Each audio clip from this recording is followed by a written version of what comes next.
May red lines kayo, may red lines din ang mga rallyista. They cannot hold assembly without permit. Okay? Pag hindi sa Freedom Park, required yan. So, they need to have a permit.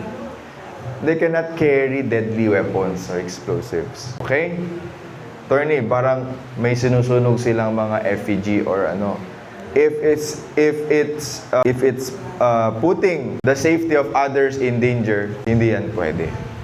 Okay? Hindi pwede yung arbitrary denial of permit, interference, obstruction, carrying of firearms within 100 meters, and unnecessary firing of firearms. Is there a permit? Am I 100 meters away? Is my contingent firearm free? Sa inyo, wala pa kayong nameplate. Am I exercising maximum tolerance? Is there a clear and present danger?